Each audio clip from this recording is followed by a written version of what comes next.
Thank you, Jane. Hello and welcome to Look North. On the programme tonight, dozens of arrests and over 100 charges as a new task force tackles county lines drug dealing in West Yorkshire. It's great. We can dedicate a full team to fully investigating those high harm lines that are impacting our communities. We follow police on a dawn raid in Leeds. Also tonight, Leeds City Council holds its first Anti-Semitism Awareness Week after a rise in religious hate crimes.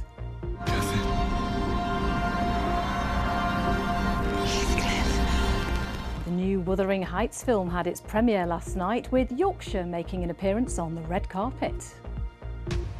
The new Barnsley Lambs keeping cosy in unique hand-knitted jumpers. And it's been another cold, cloudy and wet day today. Will we see any brightness? Well, I'll be back with the full weekend forecast later in the programme.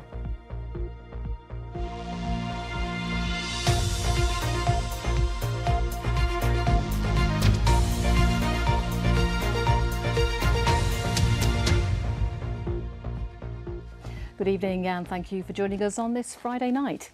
72 people have been arrested and there have been 143 charges after a new task force was set up in October to disrupt county lines drug networks in West Yorkshire. The Home Office gave the force more than £1 million as West Yorkshire was identified as one of the largest exporters of county lines drugs in our country. Our reporter Mark Ansell has spent a day with the police team running Operation Phoenix. It's 5 in the morning and a special unit which tackles county lines are being briefed about today's pre-dawn raid, identifying a house in Leeds where they hope to arrest 2 men. County lines is the use of mobile phone lines for selling drugs. The drug dealing networks connect urban and rural areas. The Operation Phoenix unit has so far closed 55 of those drug phone lines. They're trying to protect people from being exploited by gangs. The team raids the house in Leeds which they think is involved in county lines Class A drug dealing. They arrest the 2 men they've been targeting. It's great. We can dedicate a full team to fully investigating those high harm lines that are impacting our communities. We can work with external forces as well, where we're exporting our drugs to. We're identifying individuals who need safeguarding. We can refer them to the right organisations to support them and working with our communities, building up that intelligence to tackle these offenders.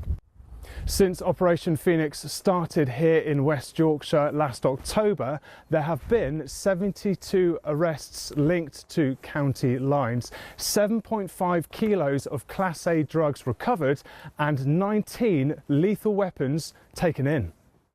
The Deputy Mayor for Police and Crime in West Yorkshire believes Operation Phoenix is working.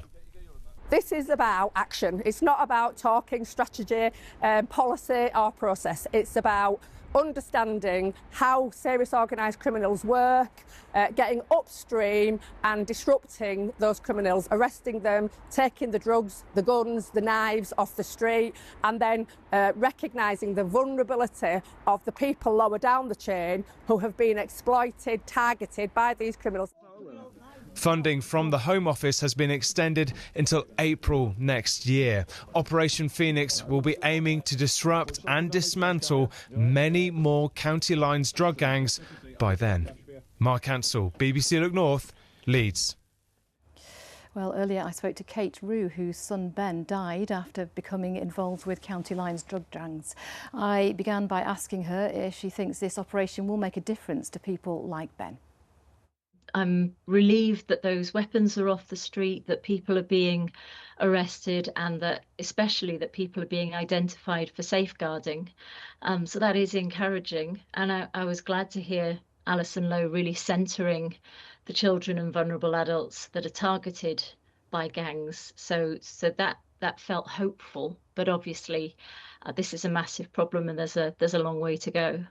Absolutely. I mean, we know Ben's story isn't unusual. He himself was arrested 26 times, but he was a victim, wasn't he? He was groomed.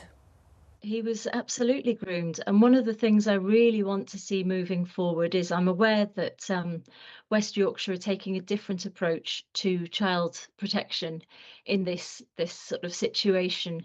Rather than centering it on what's going wrong at home, they're starting to really look at contextual safeguarding and keeping children safe outside of the family, because when the risk is outside the family, a completely different approach needs to be taken, and parents need to be seen as partners in safeguarding, rather than sent on parenting courses and treated as if they're the problem. I'm going to say you lost Ben when he was just 16. What do you think needs to be done? What would make a difference to families in the future who could be going through something very similar? It is a postcode lottery, and it's very confusing when you try to look for help. It's not clear exactly what different agencies are offering and whether they're active in your area. So I would really like a clear statutory framework. As soon as somebody is referred by the police after an operation like this, I would like there to be a really clear framework that keeps parents in the loop, that really uses the community and the family as partners in safeguarding. Thank you for sharing Ben's story with us this evening. Thank you. Next tonight, a court has heard that a former MP accused of fraudulent trading will not be giving evidence in his trial. Dewsbury MP Shahid Malik was said to be behind setting up COVID-19 testing firm Anti-Diagnostics, which made millions of pounds in just a few weeks. Prosecutors, though, said it gave out false negative results, with 5 defendants denying the charges against them. Ollie Constable reports. This case centres on the government's coronavirus test and trace system back in March 2021. Prosecutors said the 5 people on trial set up a fraudulent testing firm called RT Diagnostics. The court behind me has heard during the trial that Shahid Malik, the former MP for Dewsbury before he lost his seat in 2010, was said to be the driving force setting up the company. It's alleged RT Diagnostics, which made more than £6.5 million in 3 weeks, was set up in shoddy and inadequate premises in Halifax and gave out false negative results to customers. Mr Malik is accused of fraudulent trading, causing a public nuisance and money laundering. His co-accused includes pharmacist and former Halifax Labour councillor Faisal Shukat, who is charged with the same 3 offences. Lynn Connell, Paul Moore and Dr Alexander Zarnay are accused of fraudulent trading and causing a public nuisance. Today, Mr Malik's defence barrister told the court he would not be called to give evidence. Instead, 5 statements from character witnesses were read out to the jury, including from a former Met Police Assistant Commissioner. A South African businessman praised Mr Malik for his work helping to address a shortage of testing kits, while a Dewsbury pub landlord said he was one of the hardest working MPs the town has ever had. The defendants all denied the charges and the trial continues. Ollie Constable, BBC Look North at Bradford Crown Court. Now let's have a look at some of the stories from around the region on the BBC News app.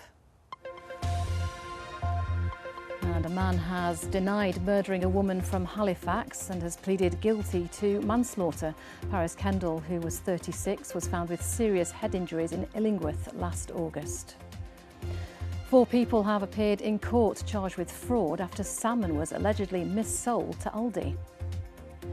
And the people behind the world-famous Brit School, which produced talents like Adele and Amy Winehouse, are opening a college in Bradford.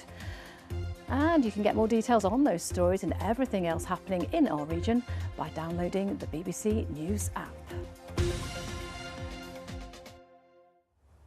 Now, this week, Leeds City Council has held its first Anti-Semitism Awareness Week aimed at combating discrimination and hate. According to the Home Office, there was an increase nationally in religious hate crimes over the last year. It follows the ongoing conflict in Gaza. 45% of religious hate crimes targeted Muslims and 29% was against Jewish people. Leeds has one of the largest Jewish communities in the UK. Olivia Richwald has been hearing about some of the abuse the community is facing. You would not go around and announce that you're Jewish. I hide my tags and things like that if I come into Leeds. I have been physically abused over my life because I'm Jewish. Sworn at. Somebody said to my parents it's a shame that Hitler ran out of gas for example. We've had people shouting at me that all Zionists should die. Once a week, campaigners gather in Leeds city centre to make a stand against anti-Semitism. Those here say there's been an increase in verbal attacks and threats against the Jewish population following the Israel-Gaza conflict. One volunteer who asked to stay anonymous says she had to give up her city centre food stall after protesters found out she was born in Israel and targeted her and urged others to boycott her food. Unfortunately, it's been both in person and online. Some people coming to where I trade and video me and my stuff and just harassing us. And also online, they're calling to boycott my business, calling me a baby killer and some awful other words. Not every volunteer here is Jewish, but all of them want to stop hate crime. People have thought I'm Jewish and they've spat at me. They've used very foul language. They've shouted in my face.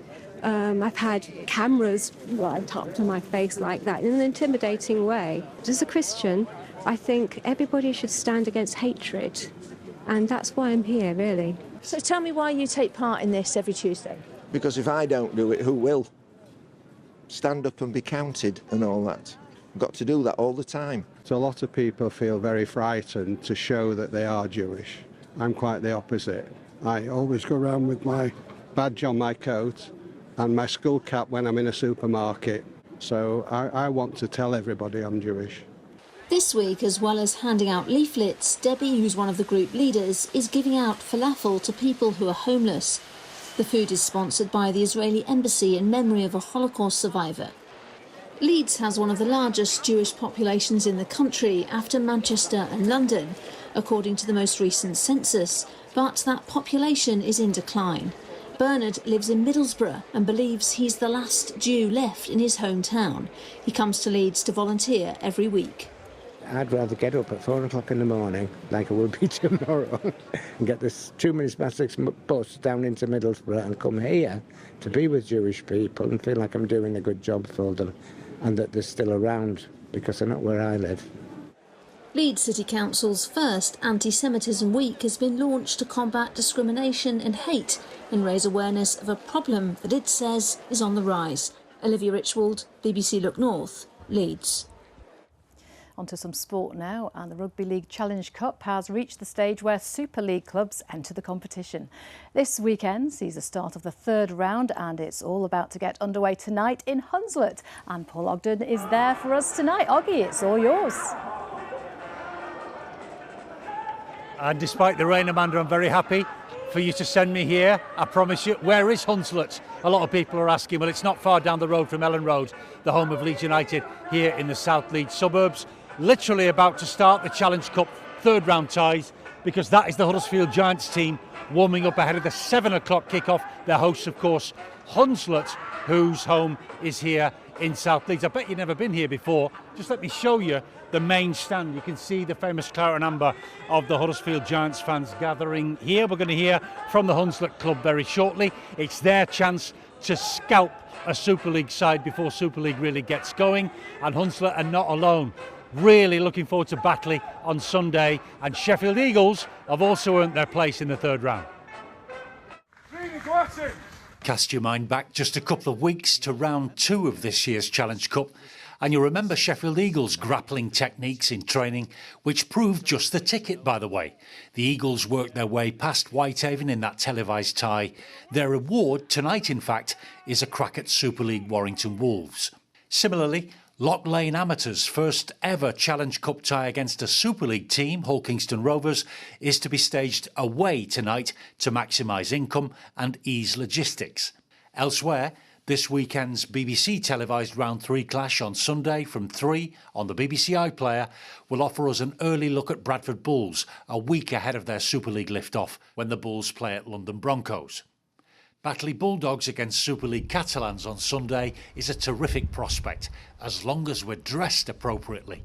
In the days leading up to the tie, conditions up at Batley's unmistakable Mount Pleasant home have been, well, absolutely classic Yorkshire February. Worlds away from Catalan Dragons' usual domestic climate in the south of France. Batley's Championship season is already up and running. Super League still has a week to wait, so there must be a chance of a dragon slaying. Well, we've obviously got a chance. I'm not sure what you just said there is correct. We've played one game at Championship intensity against Halifax. They played Toulouse last week, so we're probably about equal in terms of preparation. But it's Rugby League, mate. If 17 blokes make the right choices consistently over the period of the game, over the course of the game, we'll be in the game come minute 60 to minute 70, and we'll go from there. They're full-time, we're part-time, we go to work every day, so we just got to bring us energy and we'll look forward to it, yeah. You're still professional rugby league players, though. You've got to give yourself a chance of a shot. Oh, yeah, definitely, yeah. They've got to come here, they've got to come up that hill, so we'll give it its all, yeah. Whichever teams get through this weekend, the draw for the 4th round of the Challenge Cup will be on Monday evening, just after 6:30. Batley Bulldogs preparations, amongst other championship teams, wisely spent inside, as you'll have noticed. Let's bring Hunslet in the form of their operations director, Phil Robinson, who's made us so welcome here tonight. Phil, congratulations on getting this far. What can Championship Hunslet get out of this against the Giants? So it's a good test for our young players to play against the Super League team. Also, it's a good run out for us in a tough, heavy pitch, what we've had today. So we're looking for a real tough game. We know it's going to be hard. We're playing against a professional team, but we're going to give them as good as we can. They must be a bit rusty. You might even scalp them yourself. What about anticipation in the crowd? Can you expect walk-ups, a bigger crowd than usual tonight? Yeah. It's probably Huddersfield's first proper game this season, so they've brought a lot of fans. So we're looking for a decent crowd, family atmosphere. So hopefully we have a real good night, good game, and everybody enjoys it. In a sentence, Phil, your realistic ambitions at Hunslet for the championship season? We'd like to get in the top 10 in the playoffs, so we're looking at 7th or 8th, somewhere around there, getting the playoffs this season, and then build on next year. Thanks for making us so welcome here at Look North tonight. Full coverage on BBC Radio Leeds tonight, and listen out on BBC Radio York, BBC Radio Sheffield for all your sports coverage across the weekend. We will indeed. Thank you very much, Paul. Now for a little bit of drama. Wuthering Heights, Emily Bronte's classic novel set in the Yorkshire moors, has been turned into a Hollywood blockbuster. Last night, the stars came out for the film's premiere in London, including Margot Robbie, who plays Kathy.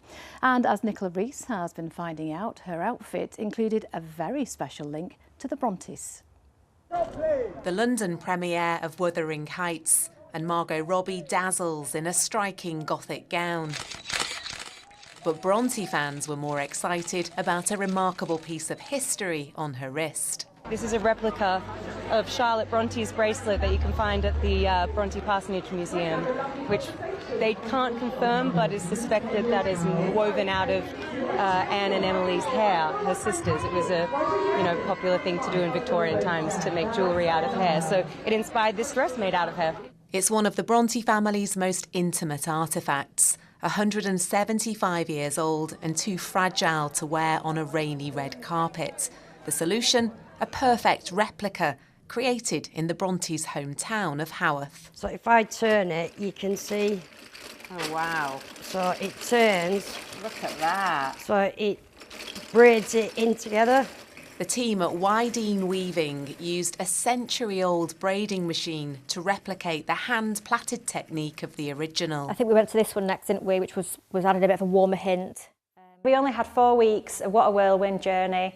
We had to go up to the parsonage numerous times to colour check. The bracelet was actually scanned before we did anything, just to make sure that it was the true measurements and it matched the replica perfectly. There was always wonder if she might be allowed to wear the original on the day. So when we saw our replica and it was raining, we knew it would have to be the replica. So that was fantastic to see, really exciting.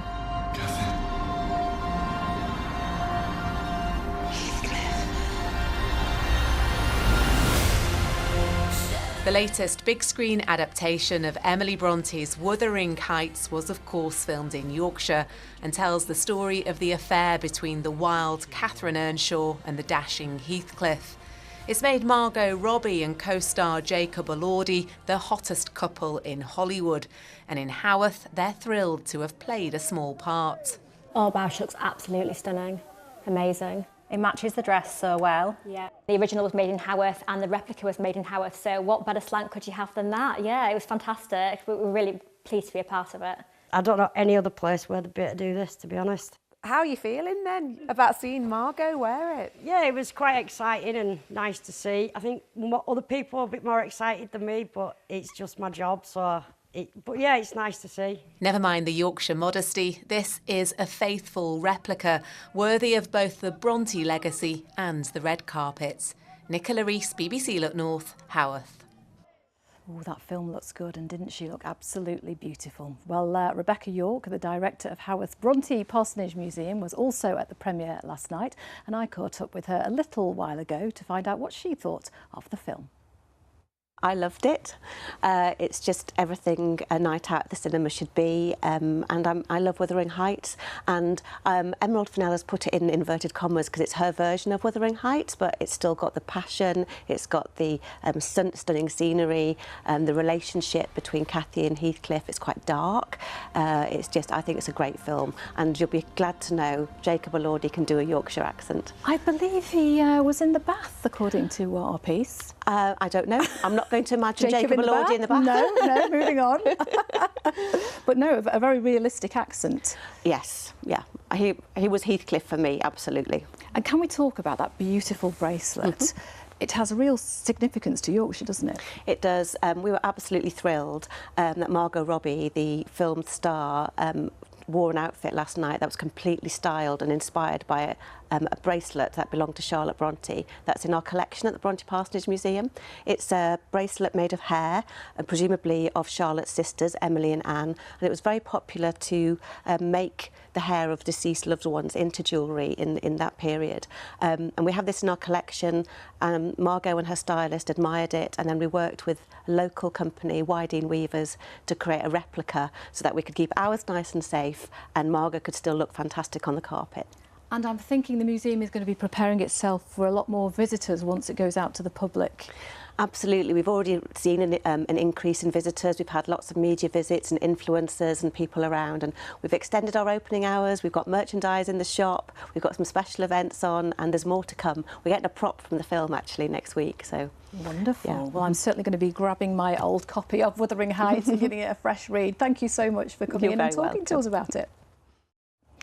And finally, when Cannon Hall Farm near Barnsley asks for the help of the knitters amongst you, wow, did you step up.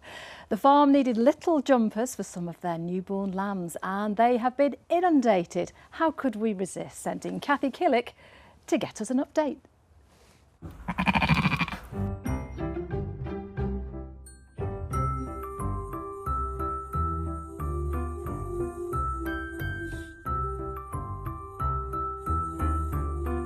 Come on, Barbara.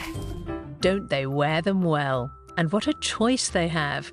The farmers here at Cannon Hall Farm have been pegging out donated jumpers as a thank you display for all the knitters who have made them. It's all gone a little bit crazy. We've got hundreds of them. We've literally got hundreds of jumpers come from all over the place, some from abroad, a lot, you know, from local people that like knitting. But as you can see, they're all different sizes, shapes, colours. I thought my wardrobe was colourful, but this beats it. The jumpers are worn for about 10 days just to protect the lambs when they're at their most vulnerable. And as the farm expects to see around 400 lambs born from January to April, they're extremely grateful, if overwhelmed. I wasn't surprised, I was shocked, right? Literally the postman, you know, he could barely get out of the van for parcels. But really, thank you, we've got plenty now. But if you want to knit me one, I'm a large. He does not mean that. Please No, step that. away from the wool. No, I don't do that, don't do that. I don't want any jumpers, no. Let's just take a moment to show these jumpers some love, shall we? Look at this, a scarlet brick effect number, highly fashionable ombre shading going on here. Oh, a very nice crocheted example for the larger lamb. And look at this, red and white, the colours of Barnsley FC. You couldn't make it up. Thanks to the kind knitters everywhere, the lambs are getting a cushy start in life. It's drinking like me on a Friday night. And while they've got enough jumpers here, Graves Park Animal Farm in Sheffield wants some. But you didn't hear it from me, OK? Kathy Killick, BBC Look North, Cannon Hall Farm. Oh, aren't they absolutely beautiful? And we couldn't resist joining the lambs. I've put an old sweater on here that's about the same age as me. And it's not just me. Lisa has got in with the I got the memo, well. yeah, I've joined in. I don't know whether you can see I've got sheep on the bottom of mine. Wonderful. And it's the weather for it, isn't it, Lisa? Yeah, it really is. It's been so cold, hasn't it? So yeah, Miserable. woolly jumpers at the ready, not just for the lambs, but for us as well, because it really has been cold and miserable. But let's cheer ourselves up by looking at our Weather Watchers pictures. The first one, even though it's cloudy, it's a beautiful picture there. The hills around the high ground of Kirklees saw a slight covering of snow in places this morning. That was just above about 500 metres. Elsewhere, it did fall as rain. You can see here Whitby still looking stunning there under those cloudy grey skies. So what is in store as we head through the next few days? Well, it is going to be staying mostly cloudy, but it is at least going to be turning a little bit milder. We do have low pressure that's dominating our weather. We've got these weather fronts that will be pushing across us at times, but the wind direction turns around to more of a southeasterly, and that is going to be bringing us less cold air. We could be seeing temperatures in double figures through Sunday and into Monday.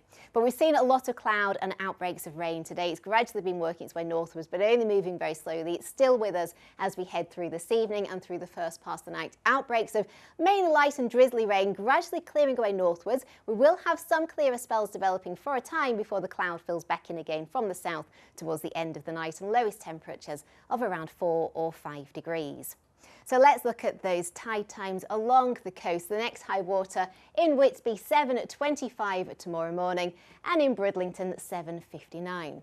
So first thing tomorrow, there could be a few breaks in the cloud, giving some glimmers of brightness before the cloud thickens again and more bands of showery rain work their way northwards through the morning. Further showers as we head on into the afternoon. A lot of cloud, there could be a few cloud breaks here and there, giving us some glimmers of brightness. But with the winds from the southeast, so it is going to feel a little bit milder. Temperatures around 9 or 10 degrees. 10 is 50 Fahrenheit. Now, as we head into Sunday, this is our better chance of seeing those cloud breaks. There's always going to be large areas of cloud at times, but it should be broken. There will be some spells of sunshine, just 1 or 2 showers. And with those southeasterly winds, it's still mild. Temperatures quite widely up to 10 degrees.